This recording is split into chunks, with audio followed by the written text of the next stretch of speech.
top thing you know, this incident did happen back in 2001.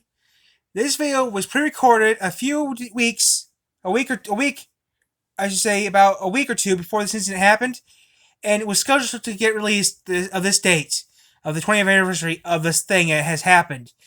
This is a true event, and if you've seen them, and this event was then later on, about 10 years later, made into a movie. 9 years after this event has actually happened, this was made into a movie. So I'm borrowing this guy's stuff. So that's what he says. This happened May 15th, 2001. So here we go. It was a heart-stopping event. 1 million tons, 100,000 lives, and 100 minutes. And it was one we all know well. Almost unstoppable. No, not that, but you're close. This is the story of the Crazy Eights incident.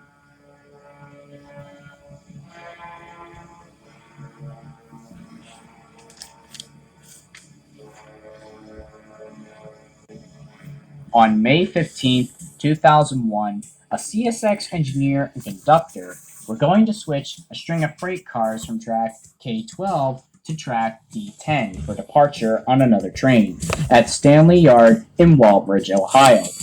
The train consisted of CSX SD40-2 8888 and 47 freight cars. 25 of them were empty, but 22 were fully loaded, including 2 tanker cars loaded with molten phenol, a toxic ingredient used in glues, paints, and dyes that is very harmful if inhaled or if it hits your skin.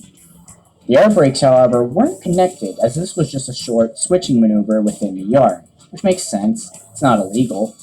The train moved north out of K12, passing the conductor, who was positioned on the ground as the camera switch.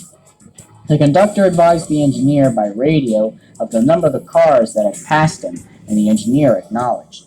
With 8 cars to go, the conductor notified the engineer by radio to prepare to stop. No reply. The conductor tried again when 4 cars remained. Still nothing. He then ordered the engineer to stop, but again there was no response. Meanwhile, the engineer noticed a misaligned switch and concluded that his train, although moving slowly, would not be able to stop short of it.